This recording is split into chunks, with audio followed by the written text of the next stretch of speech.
Could this be love? And where is the love? Hello, everyone. Welcome to Spread Love the Christian Way talk show. This is episode 3, and we are talking about, I like your 3. My cousin just threw up a 3 in the back. This is episode 3, and we are talking tonight about a woman's worth. If you have been following the blog, thank you. And if 3 years ago, I started a blog, and it was called Spread the Christian Way. And then this year, God just had me jump out and do a talk show, and this is episode 3. We had 2 amazing guests, episode 1 and 2, when we was talking about waiting until marriage, to have sex. Let's be specific about what that is. But tonight we're going to be talking about a woman's worth, and we have 2 fabulous women who are, blazing and doing what they do in their respective areas. They're beautiful women inside and out. And so I thought it was fitting to have them to come up here and to talk about this topic. And so I invite you to celebrate these 2 women as I invite Kydee Williams and Gibson today. Hi. Hi, everyone. Hello. Thank you, ladies, for joining me. Y'all backgrounds is just really fabulous. We try to bring on the Prince of Glam. Yes, it's really fabulous. And so I'm excited tonight. And so I just want you, for anyone who's watching and who may not know who you are, which I'm sure that somebody will watch and they go, oh, I don't know who this beautiful lady is. And so just give them tell them a little bit about yourself, starting with Kydee and then going to Jewel before we jump into this topic. Okay. Hi, everyone. My name is Kydee Williams. I am a media professional. I work in diversity and inclusion. When I'm not working, I love to travel. I'm a blogger. I have an organization for homeless women with my partner, Kydee. And yeah, I think that's a little bit about me. Oh, and I'm a Christian. I am a Christian. So yeah. Cool. I'm also a Christian. Hi, guys. My name is Gibson. My daytime career is I'm a high school English teacher. This year I'm also doing middle school, so I guess I'm middle school and high school. I am an influencer, a blogger, and I am an epilepsy and seizure disorder activist.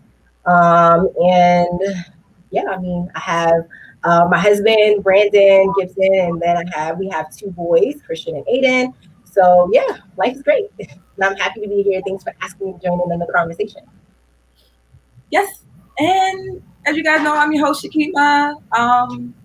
Again, I'm a blogger. I'm into music and into a whole bunch of other things. And again, I'm a Christian. If I wasn't, then you'd be like, what are you doing, carrying this platform? But, hey, there's been stranger things that happen. So we're just going to go right into it to talk about this topic of what exactly is, talk about women's worth. I find that today there's a lot of challenges.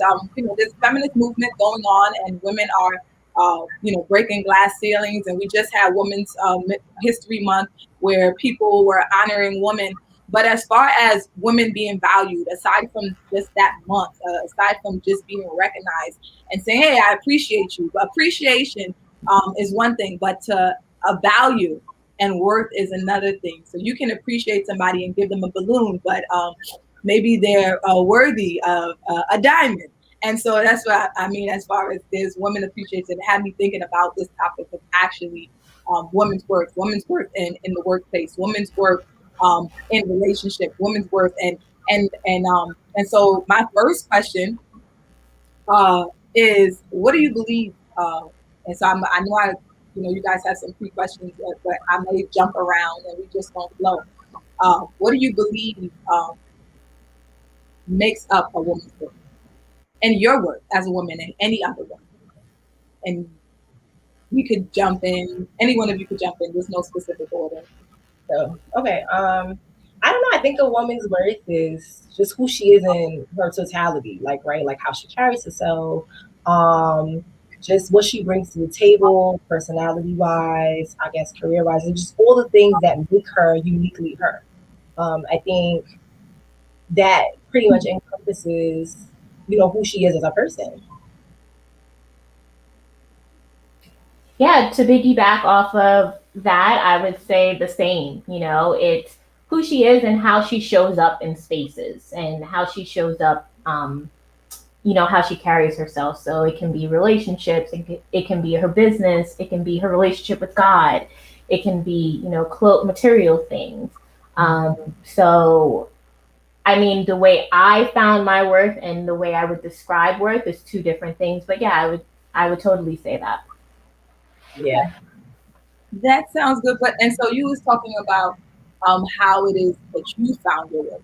And so can you speak to how it is that you found your worth, since you did mention that, and just as people are trying to figure out as far as like what their value is. Yeah, I mean, for me, it was a really bad situationship. I'm happy we have the word to call it now. In college, that left me completely broken, and I couldn't even look in the mirror. And I remember praying to God and asking Him to make me a woman that could even stand to look at herself. Like I had this coming to Jesus moment where I'm like, I feel so low. I know there's so much more to life than what this feeling is. I know that you have more for me than me allowing this guy to just walk all over me. There's so much more, and yet I am so low to the point that I can't even look at my reflection. So help me, like get me back to this woman that you called me to be. And I'll never forget that Saturday.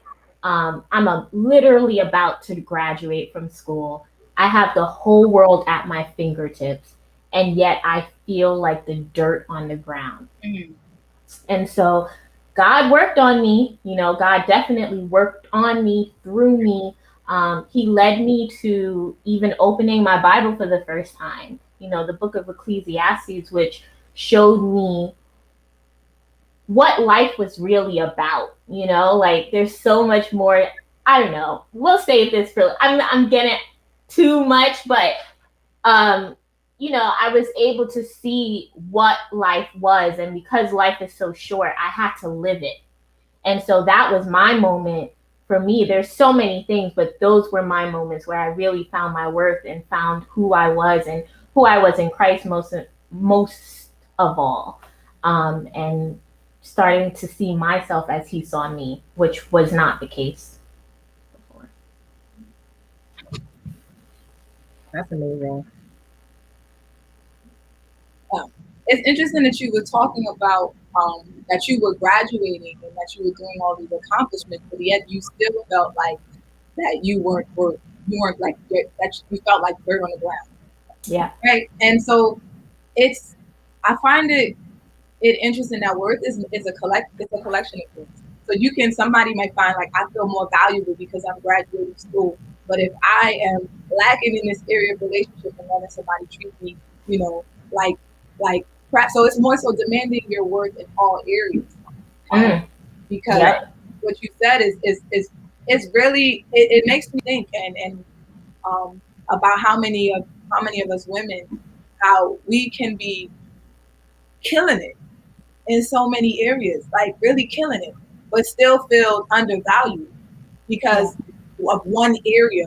You can be killing it at home, killing it on your job, killing it, and then in one specific area. I can be killing it at work, and then in my relationship, I'm being treated like crap. I could be killing it in my relationship, but at work, they're not paying me what I feel like I deserve. So there's this constant battle to try to find to make sure that everyone understands and appreciates your work. And so I think that was very powerful.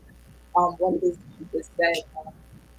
Yeah, definitely. It was super powerful. I definitely resonate with her saying like being in a position where you find your worth in a specific area, and like just being a young mom, and I like feeling like I feel worthy of love. I feel worthy of how people treat me. I feel worthy of just being in certain spaces. But it's like now that I'm a young mom, like, do I feel worthy enough to now find a husband, right? Because I didn't do things the right way. Do I feel worthy that somebody will love me and my son? Do I feel worthy that I'm not going to be a statistic, right? Like, I'm going to further myself and be more than just be more than a young mom. I'm going to be able to have the career that I want. And so just being in a position where you have this really, really high, and then this really, really low. It's like, how do you find the balance between what your worth is in between these two dynamics? And like, how do you come back from being in a space where you feel worthy in one area and not worthy in another area? Like, how do we as women try to make sure we find a middle ground between the spaces, and not just focusing on, well, I only feel worthy in these areas and I don't feel worthy in these areas. Like, how do we get to a space where we can feel worthy in all the areas despite what's happening around us and despite what's going on in our lives? That's good. That's good. I think one of the keys is recognizing this malfunction disorder area, because again, like if you ignore it and don't pay attention, and the fact that you said too, when you're talking about the burden of God, like that feeling, like feelings matter. I know in Christianity, it's like, renew your mind, renew your mind. It's like, I am hurting. I feel like, nothing, but everything is like, get your feelings, get out of your feelings. Right. Pray about it. God's gonna make a way, all the things. Yeah. But feelings definitely do matter. And you hear the Jesus flow passing by. Yeah, this is the benefits of virtual. But I welcome it because it's what's in there. But I do for it. I couldn't stand when I was getting older. When I was growing up, I didn't like it. I'm not doing it now. Like, why can you stop? Can you just cook? So do you believe it is hard to secure opportunities that align with your work? And that could be in any area. I think it depends. It depends. I've personally struggled to find opportunities that align with my worth, only because I have a chronic illness. So in college, I was sick throughout the most of my undergraduate year, and I was in and out of the hospital. For everyone who was watching, like, I have epilepsy, so I have seizures, and it it's a condition that is hard to live with sometimes because it's invisible chronic illness, right? It's not something that people can visibly see when they see me. So a lot of the times, in college, it was really difficult to go to school and be sick, because the teacher is looking at you and they're like, but you look fine, like nothing is wrong with you, like you're okay. And it's just like, yeah, but that's not how the illness works. And then I left college with a 2.0 GPA, and it didn't put me in the market to be able to go to a school that I wanted to go to, that I felt was at my caliber, right? Because I know what kind of student I am, I know what kind of woman I am, know what kind of person I am. I know what I'm bringing to the table. Like, you can't tell me that I'm not bringing the table to this organization, especially if, like, I know that I am. But because I have this chronic illness, it makes it difficult for me to prove that, because I have this paperwork that's saying that my GPA is only 2.0. So now I can't really prove to you that I'm worth what you're looking for. I can't really prove to you that I'm worth the investment. So it became difficult for me to get into graduate school, because I didn't have what I needed to have, the GPA that I needed to have to get into a school of my choice. So I ended up having to pay way more money to go to a private school, so that I can get my master's degree in education. And I think that really was the beginning of me realizing that my worth doesn't secure opportunities, right? Mm-hmm. It doesn't. Like, I can be this magnificent person, I can be all that I need to be, but if one thing is out of place, it doesn't secure me a position where I want to be. It doesn't make me marketable. It doesn't make me who I need for this company in order, or this school in order to get me in the door.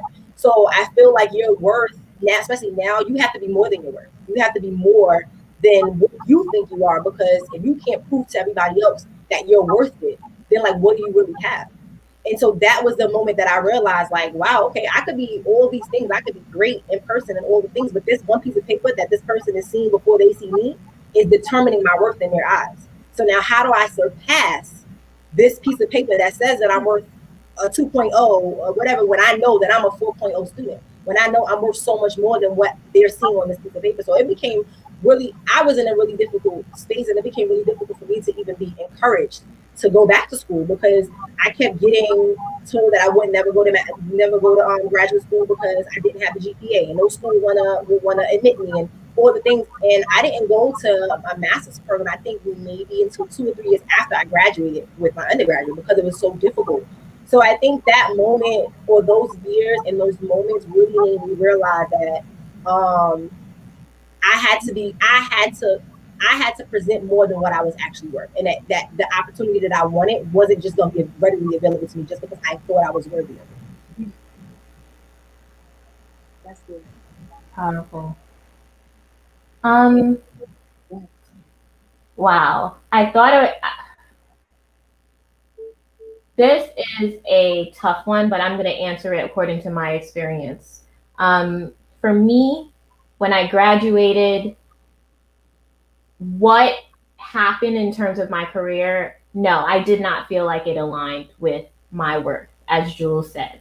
But God had to really work through me, because even though I was like the lowest of the low person at that first job that I had, he had to build me. I didn't know this. I had to really humble myself, but he was building me for what he had planned for me.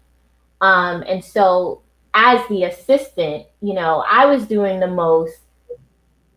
the jobs that no one wanted to do. If there was a cleanup, I was the one cleaning it up. I remember one day being on my knees getting cleaning supplies and like, God, I have a degree. What is happening? Like, what am I doing? And he was teaching me that in order for me to be a leader, I had to learn how to serve others. And until I learned that lesson, the doors did not open for me. And my next lesson with him was intention, being still. That was it, being still, right? So I knew there was more for me. I knew there was more. And it was just me and God during this time, because I was competing against friends who were buying cars and homes and doing all of these big things. And I'm still not aligned with my career. I have student loans. I can't afford all of those things. And I remember when it was time for me to make my pivot into what I'm doing right now, I was literally in this season. It was me and God. It was like a cocoon. And we had a think tank. It was my room. I was just ideating and brainstorming, strategizing with God, like, this is the industry I want to be in. This is what I want to do. And I had no idea how I would do this, but I knew this is what I am worth. I don't know how I'm going to break into media. I don't know how I'm going to get into these television networks, because I am not doing but I don't know, like, just thinking about that season is extremely powerful. And it's a lesson to me right now that sometimes you just got to go in the trenches with God. And so my intention with him, my discernment, and being grounded in who I was and who he called me to be, I feel like I was able to make that pivot.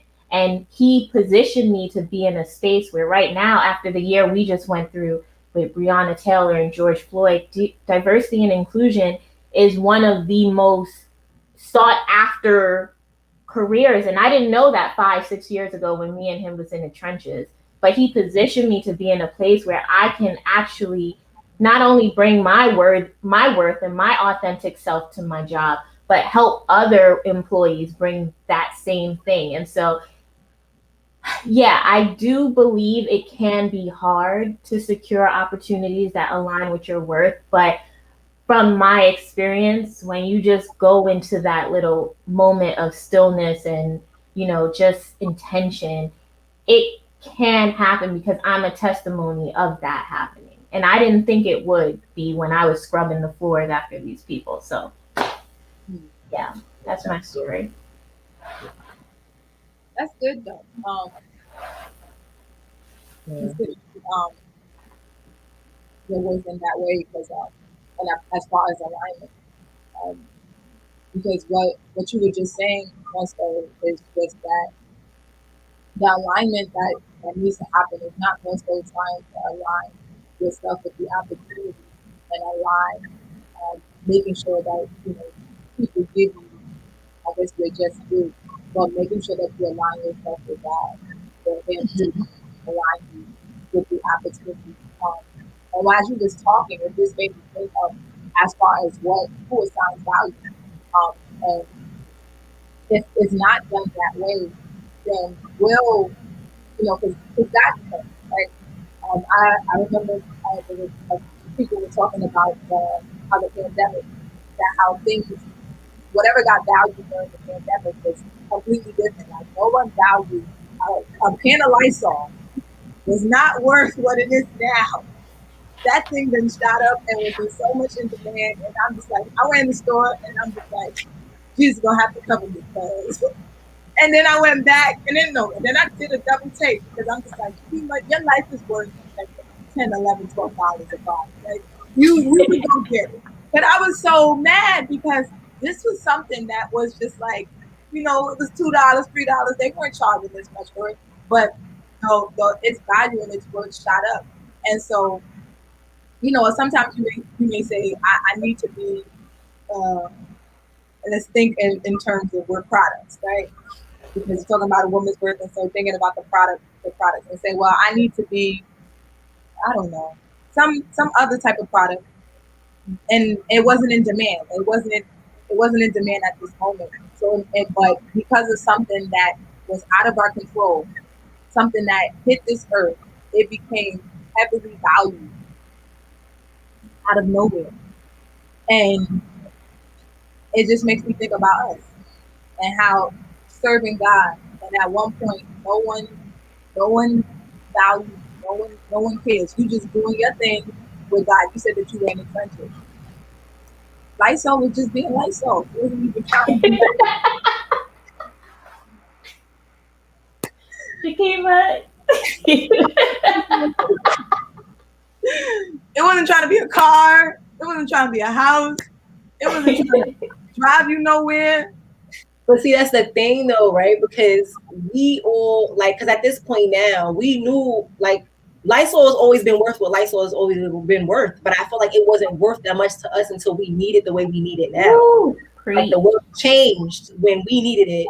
It was always worth as much as it was worth. It was always a disinfectant. It was always a cleaner. It was always doing the things that it does. I just think that our need for it changed. And that's what changed the worth.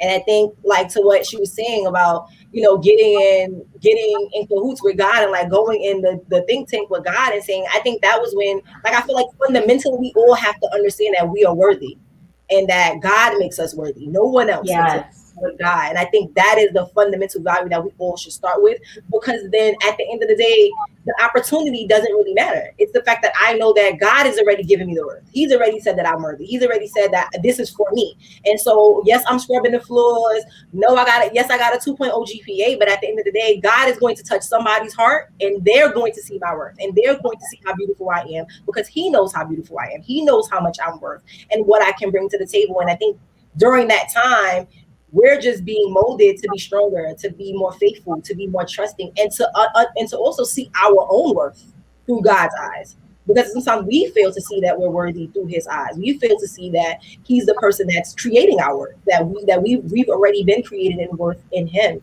And I think we're so busy looking to society to feel that worth, or to people to feel that worth, that we don't remember that in certain situations. Definitely. That's powerful. That's key. I'm just thinking about all of there's so much combo that's out. I don't know what happened once I know people were talking before, but once the pandemic hit, everybody had a voice, and it was just like, this is the go-to person. They're the guru. And there's been a lot of talk, about as far as women and what's your worth and whether you're valued, and I'm not gonna put people's names, this small, whatever, but they'll say stuff to women, and I was watching the video, and I was looking at it and it was saying that you have to do this X, Y, Z, and so then there's this formula, and I found in my life that God had to bring me to a place for saying, because I would find that figure out what's valuable and become them, right? That was the way I was operating. I didn't realize that's what I was doing until I had a moment, sat down with God, and I'm just like, I'm tired. I'm tired of this feeling. And I was like, you're shape shifting because you're trying to figure out what the world and what the masses deem as worthy, what they believe is to be celebrated, what is, because I've had people say stuff like, oh, you ain't, you, all you can get is this. And that, oh my God.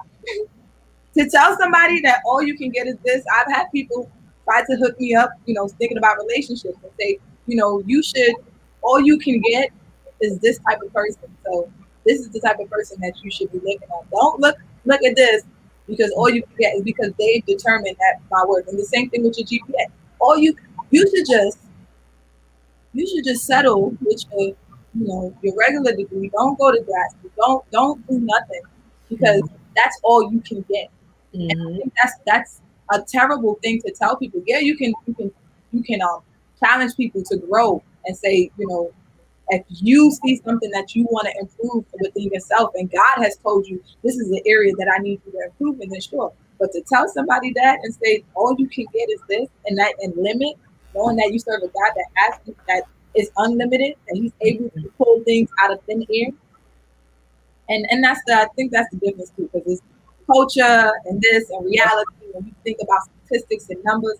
But I know my life is a pattern of things that just didn't make sense, where God is just making a way. I'm like, I thought I was nobody. I thought I didn't deserve it. And God will just bring you to the forefront and work. And I'm just when Kydee was talking about, I remember on my job, I worked for the housing authority, and I started as a clerical agent. And I didn't have any aspirations to do anything within Nigeria. Like I just wanted to go to school. I wanted to do graphics. I wanted to do music. That was my plan.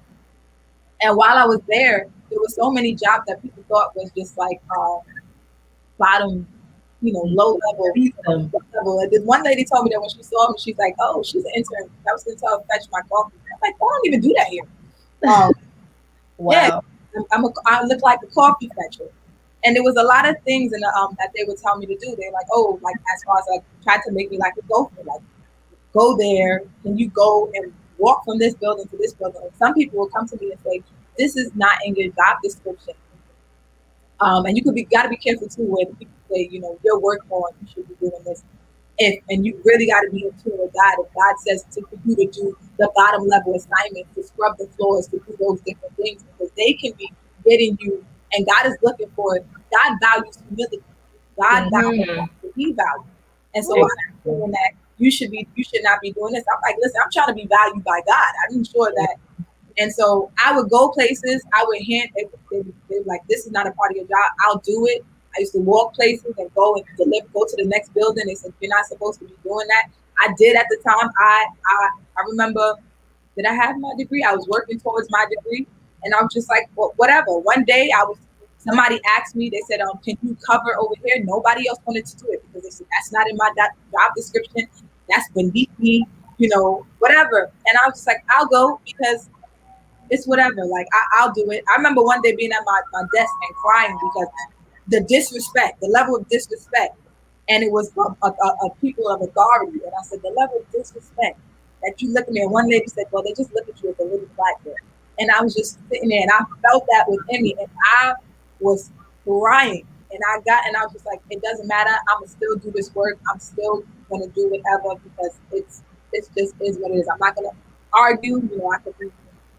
But God was like, bring that in. That's why the word of God is important to guide you. And one day I was working, I was covering at a different office, and they were having the people, the big directors, the VPs, EVP. They was having a meeting inside there, and I didn't know what was going on.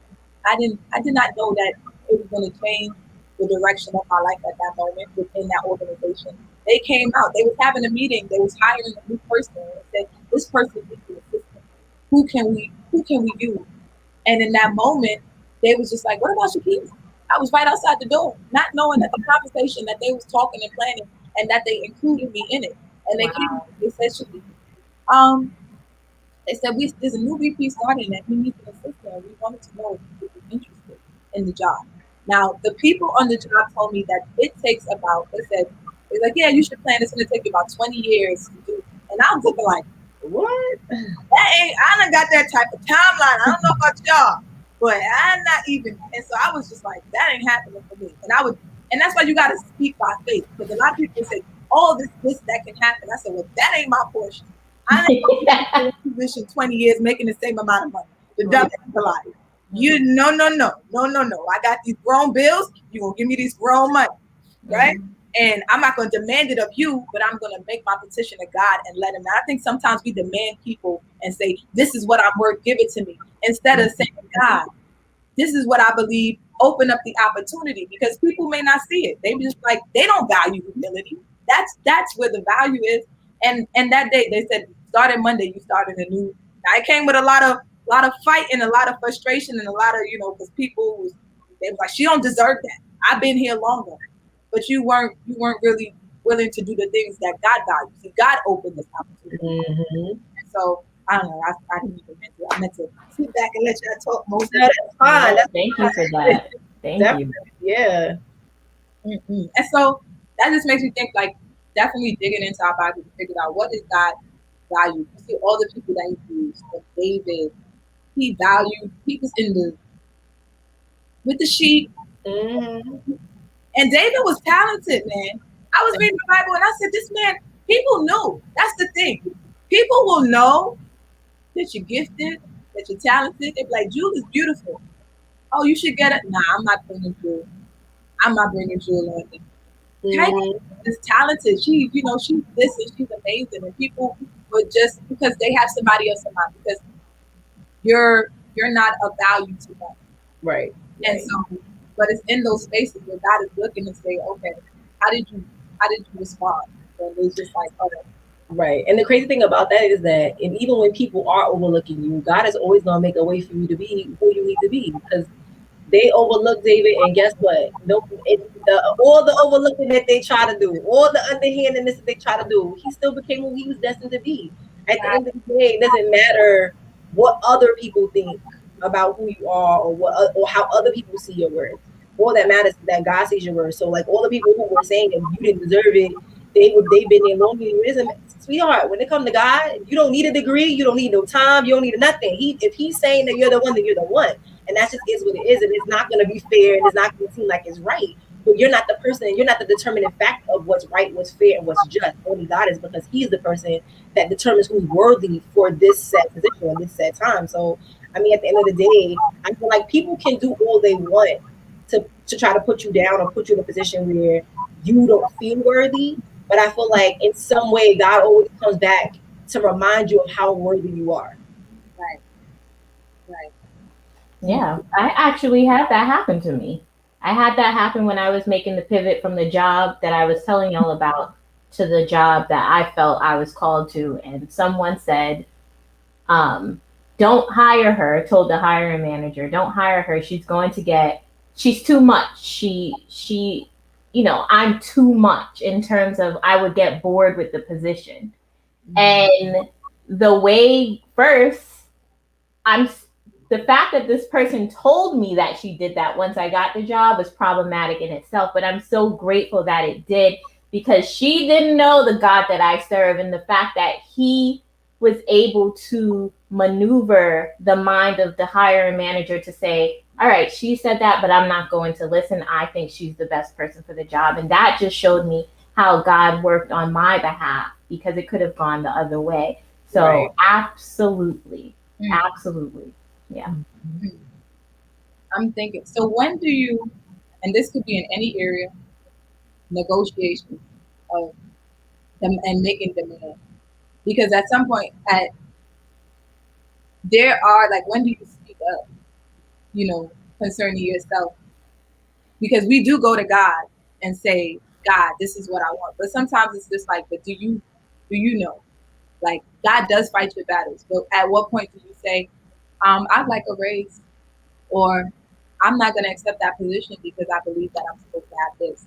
At what point do you tell the person that you're dating, this is what I require, this is what I want?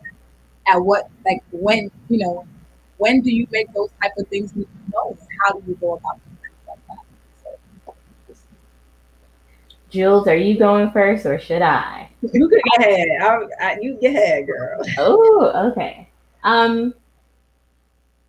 In a relationship, should be the first those conversations, those late night conversations.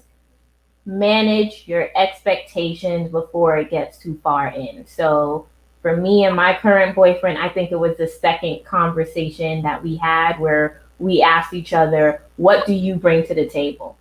I had a list that I had already done in my single season, and he also had a list that he had for during his single season, and we checked.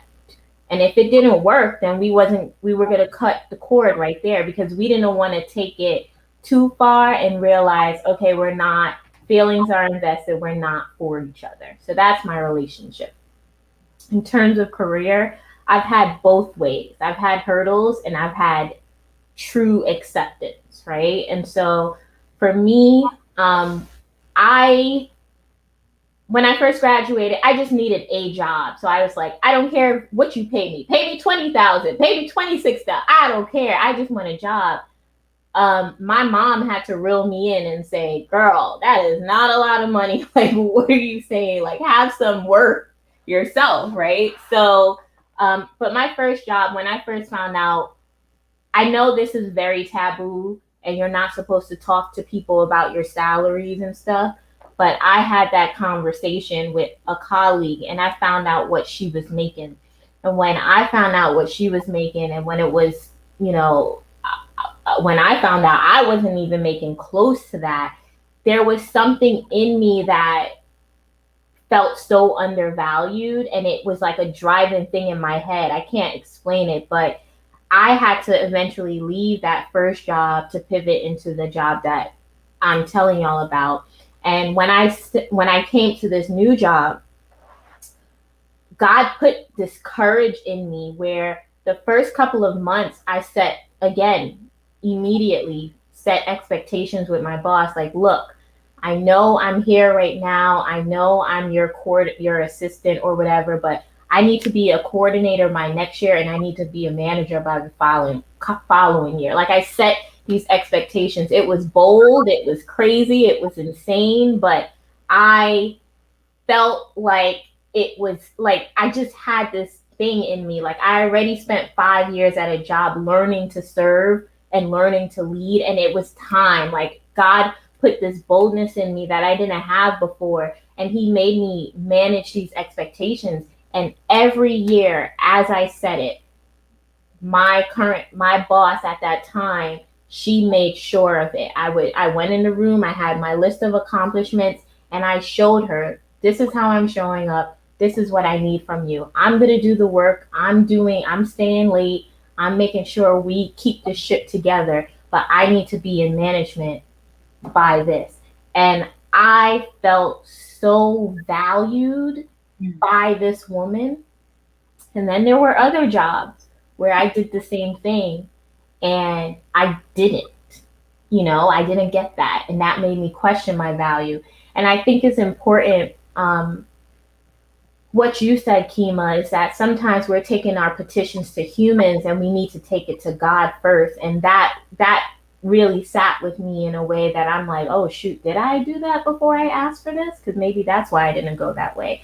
So I am kind of like in my head about that. But I will say that there was this sermon recently that Sarah Jakes did. What is it called? there's this sermon, it's called Let Yourself Go. Let Yourself Go, that Sarah Jakes did recently. And what she said sticks with me, encourages me, and I hope it encourages you all. She says that we have to walk into a room in control of our spirit. And what that means is if we don't have control of our spirit, that room will put the spirit in that room will control us, and we will find ourselves seeking validation from that room.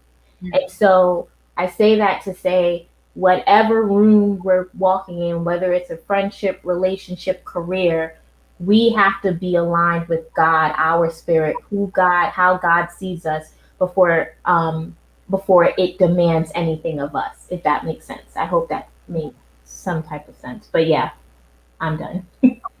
Yeah, that made a lot of sense. Okay.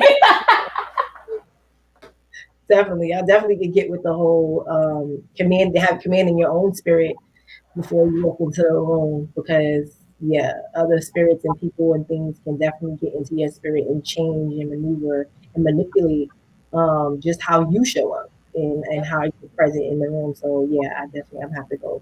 Sarah's my girl. I love her. I'm gonna have to go look up that sermon. I actually just ordered her new book too, so I'm excited. Yeah, me too. Yeah, I'm super excited to read it. For me, I guess relationship-wise, it's a little different because me and Brandon have been together for 14 years. Wow. So, we've been together for 14 years. We will be married in this September, coming up for 7 years. So, we still did the same thing, but we were a lot younger. And I feel like when you're younger, you're willing to kind of go through things with people. You're willing to kind of like ride this wave. Even though we were growing up, it's like, I'm going to be a ride or die chick. I'm going to be somebody that's going to, hold it down for my boo or whatever. So it's like you try to embody this idea of what that looks like. And what is a ride or die chick looks like? What is somebody that's going to be by your side, somebody's going to hold you down no matter what's going on? Not be disrespected, but just be there to be supportive. And that sometimes can challenge your worth. That sometimes can challenge what you believe you're worthy of.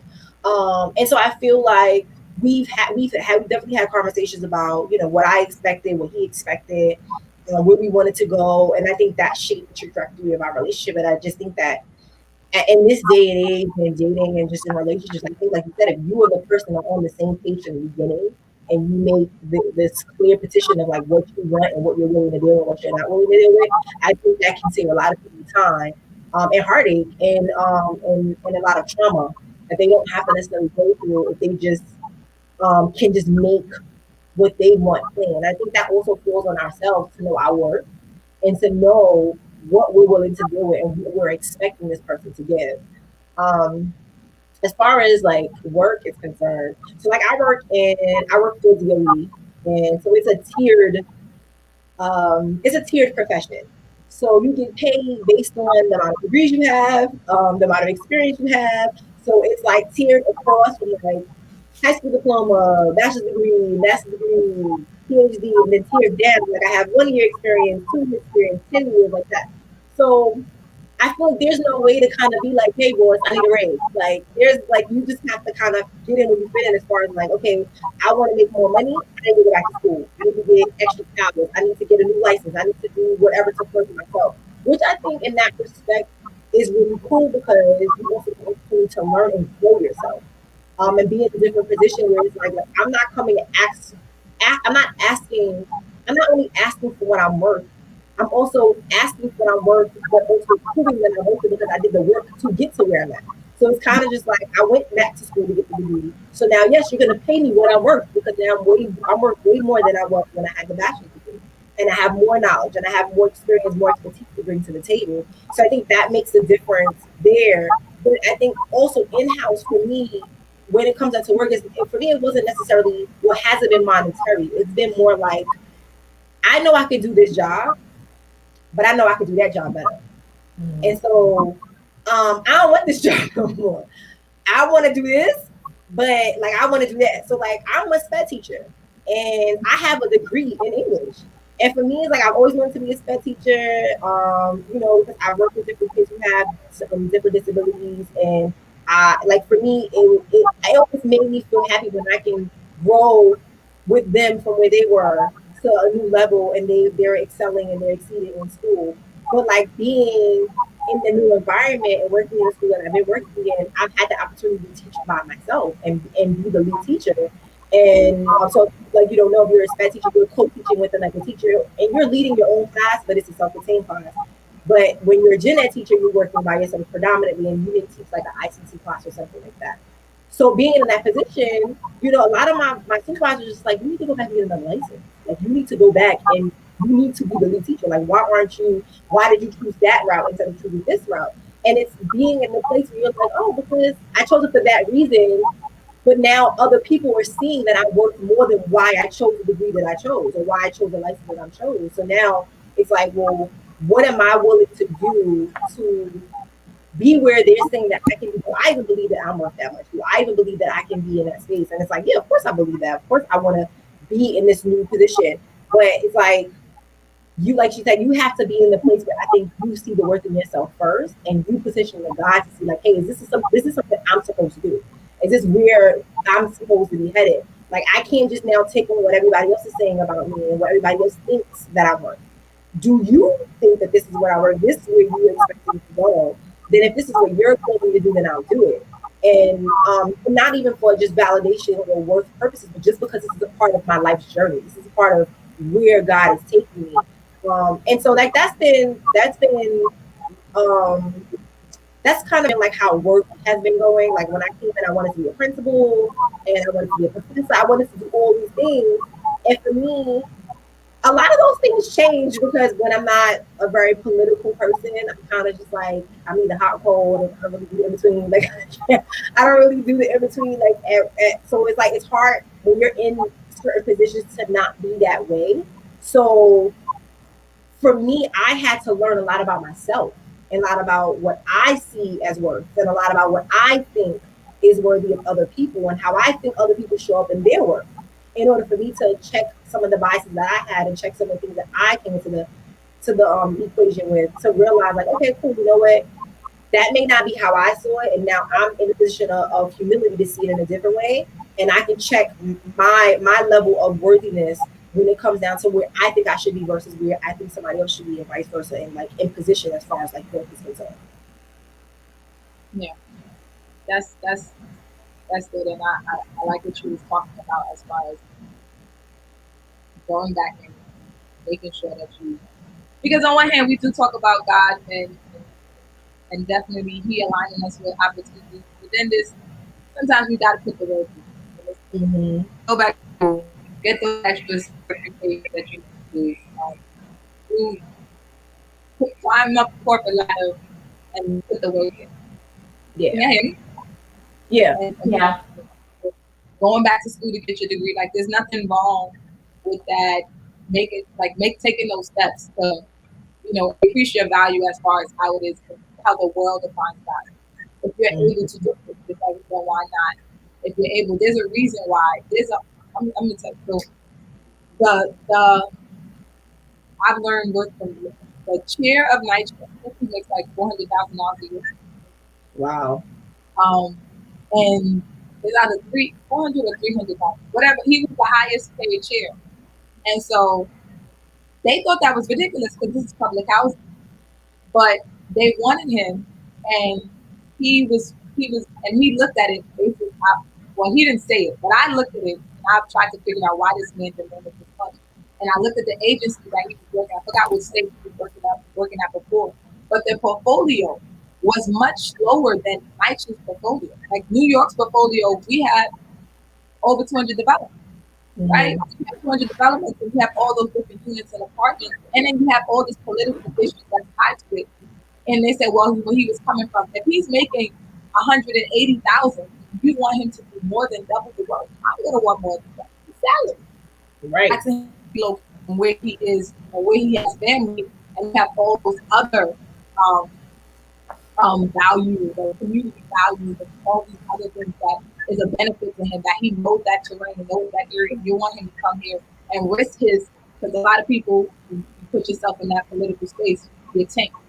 So it was just like a move, and I was like, that's a lot of money to be asking for. That's a man who said, listen, I did the calculation. I understand what everybody else is used to getting. because that's what, that's it. And I think more so most people look at it, and that's another thing about work. You can't define your worth based on this is what everybody else in this position they usually do. Mm-hmm. It's like then you're not really saying what you're worth. You're saying what the position is supposed to give. Right. That's not what he did. He didn't say. He said, "This is what I'm worth. I did in this location. I'm moving. And I'm taking on part responsibility." And I think that's something that we got to bring to the table too. Like, if I'm thinking in a relationship, oh, well, I did this with my last girlfriend. Well, I'm sorry that's what you did with your last girlfriend. Ain't gonna work here, brother. But with me, this is what I am worth. Right. She used to do such and such. Well, this is my value, and this is what I'm expecting. And if not, then I guess then I'm not going to take that. And he was willing to risk them saying no. And I think that's the fear of not getting something. I think sometimes when we want something, that's a dangerous thing. One thing. Because when you want something, you can compromise. It's just like the fear of not being able to get this opportunity. This might be a missed opportunity if I don't settle a little bit. If I don't relax. He was uncompromisable though. Like he wasn't willing to compromise when he knew he was worth in order to get the position. I feel like sometimes we have to be scared to lose. We have to be scared to lose what we think is in front of us to get something better. And I think that's the fear. Like sometimes we always think like, nah, it's not gonna get better than this. And we don't want to give up this thing because we know it's not 100% aligning with our worth. It's aligning a little something, but it's not 100%. And you like, Dad, but I want to take this 80 or this 60 over this 40. Like I want to take it, but then you realize that sometimes God is like, no, sis, I got a whole 100 for you right here. You just gotta give up the 60. But I think we are so afraid and we don't stand in our worth. Like that man stood in his worth. And I mean, he also, I feel like men also have platforms in which they can do so, right? They have been given space to do that. We, not so much yet. So like we feel the need to do the tug of war with, I'm worth this. But if I give this up, I may lose this. Like we feel the tug of war. He didn't feel the need to do a tug of war with himself because he knew he was worth what he was asking for. He knew that nobody could do what he could do. And I think that's also goes into your worth. Like you have to know that there's no one like you. Nobody is who you are, and you have to know that what you bring to the table and who you are is worth more than what somebody else can bring to the table. Even if you feel like the person is worth more than you, it doesn't matter. They ain't you, so it will never matter. It's never going to matter. So, like I feel like I think fear is what holds us back from living in our worth. Yeah, that is key. Yeah, that is definitely in every area. Every area. It is. It really is. Fear really is it that I might miss out. I might not get anything. That deal or no deal. Right? Hot door number one is $2. Number two, it may be nothing. You know what it reminds me of, like Shark Tank, when they go and they present their ideas, and then like they start to get nervous and they get needy at the end, and they're like willing to take any deal because they just want to walk away with something. And it's almost like you're like willing to sell your soul for what you really don't want, because you know you're so much more, you're worth so much more than what they're giving. But you rather walk away with something than the fear of walking away with nothing and possibly getting something better. Like it's not the mindset. It's almost like, if I don't take this, I'm never going to get anything better than this. I think that's what we walk around with, that mindset that we're not going to get better, so we have to take what we're being given. Right. That's good. It just makes me think that in my head, I want more, and not in a greedy type of way, and just thinking about in every area, whatever area that you're supposed to grow in. Sure. And I think of something in relationships that I think about is the demand that we put on other people to be with us. And then when I was speaking to my sister about it, sometimes it's not to say that you can't demand of your partner, but the demand. What demand are we placing on ourselves because I want more. I'm just not going to start thinking, no, I think I deserve better than that. But and I'm pretty good about that. But sometimes you gotta like work with people if they have the potential to do better. But definitely working on, spending time to spend that time with God, allow Him to work on us inside and out. Because there's always room for improvement. That's, Mm-hmm. that's one thing I can say. So not, we can make demands, and I remember there that this week, a guy showed me a dream of myself when I was getting married, and so I was in the dream. I was amazed at my own self. Like, who that kid? Who that chick? Like, and so now, and so then, and that will always be the revelation. Anytime I will have a problem with a dude, like, I'm talking to them, and I'm just like, I'm making demands out of them, and I'm not who I'm supposed to be, just like them. I'm not at the level that God would have me be. Not to say I just take crap, but to, I'm demanding them to just feel good and be what I want them to be to satisfy my needs. But at the same time, I need to put that demand on myself as well. Not to be, not something that's unrealistic, but I don't know why. It's just like when we talk about we're making demands, because sometimes, I was trying to think about this, the overestimate, this underestimate, this overestimate. That guy, he's able to come in, or we can come in, but sometimes there is some improvement, and we may have a vision of what we see and what we want, but sometimes we got to grow to that. Like that little girl said, I dream of this wedding. Well, little girl, you got to grow up to have that. You're not getting married at 2. Right. Do it with the Barbie dolls. Then let God grow you up. And that that is it. I don't know if I have anything else. I don't know if anyone in the audience, Yvonne, I see you in the audience. Well, she was. I don't know if she's still there. The God is a power. And so I don't know if anybody wants to say anything, any final remarks about work. I'm really excited about both of you and what you're doing. I'm glad that God connected me to you both, to your lives. Um, again, you guys are beautiful.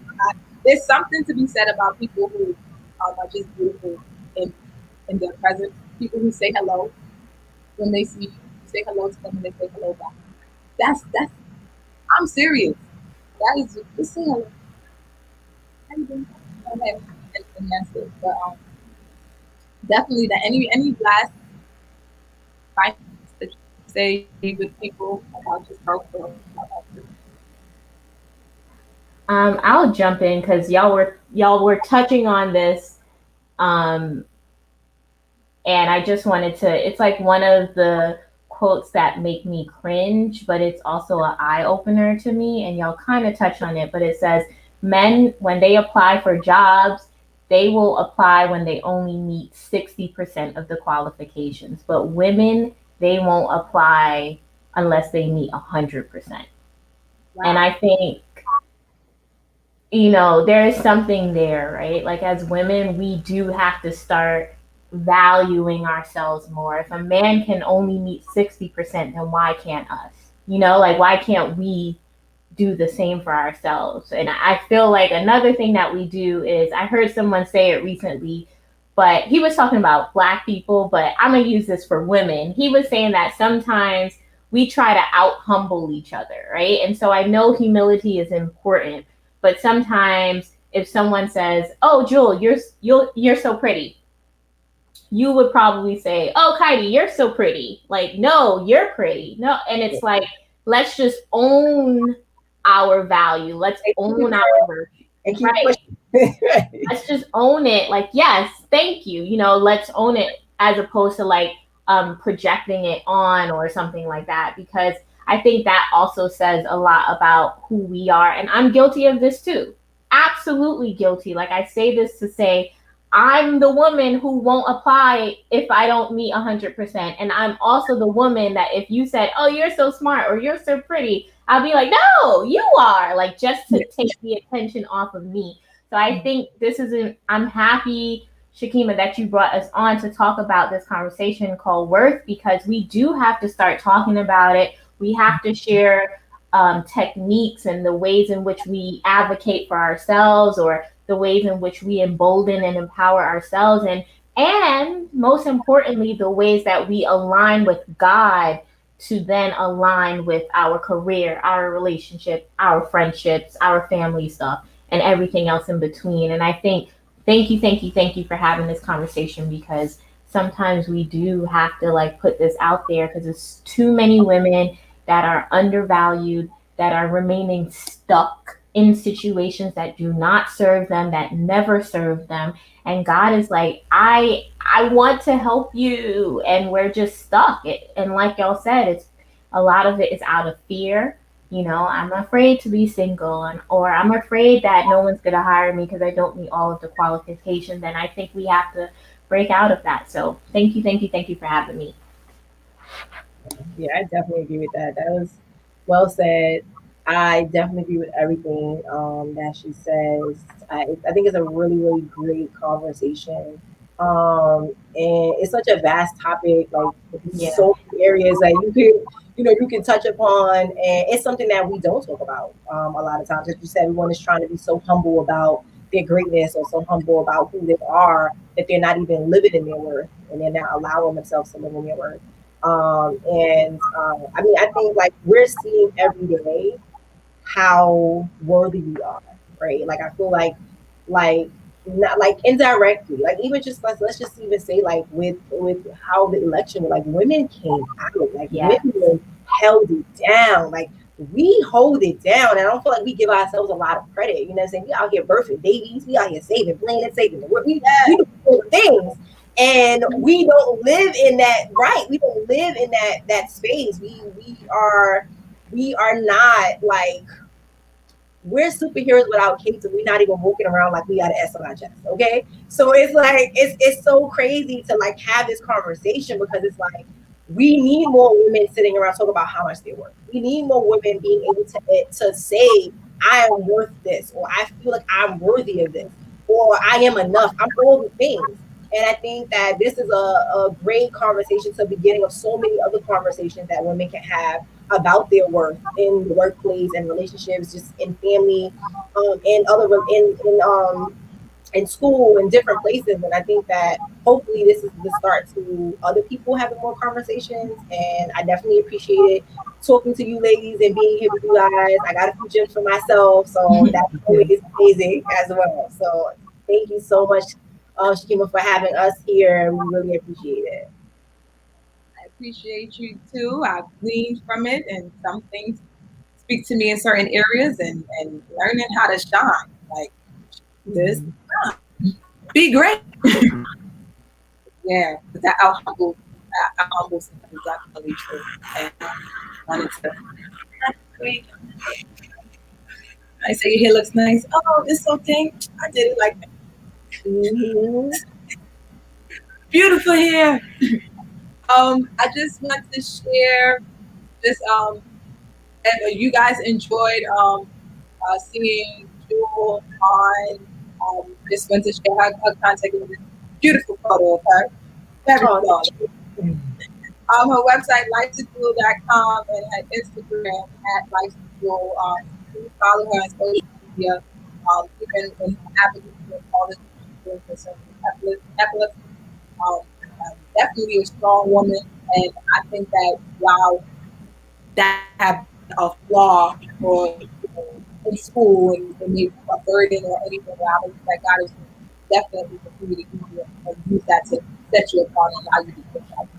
So, while it try to increase your worth and your value, I'm definitely a believer that it's going to help to add the guidance that we created. And I'm definitely praying for healing and wellness, and that you live your best life. And also, Kydee Williams, I guess, she has a blog. It's lifestylebykai.com. She's also the owner of a pop-up care shop. Kydee would like to just talk a little bit about that. Just a what Oh, yeah. So the pop-up care shop is a shop that me and my friend Kydee, we partner on every year, because if you live in New York City, you'll see how much homeless people, homeless women especially, that's on the street. So what we do is we go to shelters around New York. So we've been in the Bronx and in Brooklyn.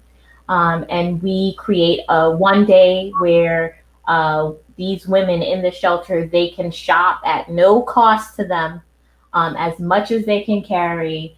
We try, we need people to support us so we can do the shop. We try to get donations from people, so we collect their gently used or new clothes. Now during COVID, it's kind of a different thing. So now it's kind of like only new clothes. But yeah, we try to make the day really special for them. So yeah, that's what we do. All right. And I just want to share this. My first lady, Prophetess Kydee Jones. My name is Kydee Jones. She came out with an empowerment planner. So he's talking about women in the words and those who are killing in areas. And she came out with this planner. It is $29.99. I have my copy. And so you could go to KydeeJones.com for it. It comes with all these gadgets and things in it. I got my right here. It's pretty. Love a good planner. I love it. And it's cute. It's purple. That's one of my favorite colors. I got 3 favorite colors. I don't think it's so, and it comes with this pen, Rose Gold, and I love that. And it has all these stickers. Anybody on KydeeJones.com, $29.99. Another woman that's killing, and I also have my cousin. She is dropping her clothing. Well, she has a clothing line already, but this is the new drop. It's going to be available May 1st, 2021. This year, which is very soon, and you can it's called January 316. That's my niece in the picture, y'all. Oh, they models, y'all. But that's it. 316. So just to support them, the sweatsuit, the material is really good. I can vouch for it. I do not share anything that. I'm sorry, I'm one of those people that don't share anything that I don't agree with and I don't think is a good product. If it's not a good product, I just won't mention it. But if I do say it, it's because I actually use it. I don't have that sweatsuit, but I have another one and it's purple and it feels nice. And I really want to wear it every day, but it's dirty. That's dirty. But I do. I wish I had a million so I could wear one each day. And so that's that. I thank you all for being a part of our audience. I thank you again. Spread love the Christian way. It is not just the Christian way, it is the Christian way. The Bible does says that you have all those different things, but if you don't have love, and we're supposed to love God above everything else, then we're supposed to love our neighbor as we love ourselves. So if we don't have any love for ourselves, then our foundation, or love for God, our foundation is messed up and flawed. So definitely have a great evening, everyone. God bless. I want one of you ladies to pray us out, if you can. I didn't hear you. Anybody want to pray us out? Say a prayer. Oh, sure, I'll pray us out. All right, Lord, we thank you for this opportunity. We thank you for this moment to come together as empowered young women. We thank you for all the people that were here and that were listening and that joined the audience. We pray that each of us walk away with a gem and something to hold on to remind us of how worthy we are, to remind us that our worth is in you and that our worth lies in you, and that we are to trust in you to build up who we are and develop our worth. Lord, we continue to ask that you keep us empowered, that you keep us strengthened, and we pray that those who are hearing and listening walk away with something that they can hold dear to their heart. We thank you for Shakema, who is bringing this wonderful production together for other women. We pray that you continue to keep her and strengthen her. In Jesus' name we pray. Amen. Amen. Amen. God bless you and both of you in your ministries, and pray the favor of God over every area of your marriage, of Kydee in your marriage. Make sure I get an invitation. Amen, girl. Cover that. But I want an invitation. I want an invitation. I'm sorry. I want to be there. You a mess. You a whole mess, Shakema. I want some cake. Can you get some vegan cake? Can we get vegan cake in these weddings now? Like, people are vegan now. Can we get some vegan cake? I'm tired of being a vegan until I go to an event. Like, I'm tired. I mean, I could drop you some vegan places that you get some cake from, sis. No, but I want to go to I know where to get vegan cake. I want to be not many people. Because it's never enough people that are vegan at an event for somebody to order a whole cake. That's really what the issue really is. Right. Well, when I get married, there's gonna be vegan cake. You have a vegan cake? Yeah, there's gonna be some vegan cake. So be ready. Be ready. All right, guys. God bless everybody. Have a great night. Bye.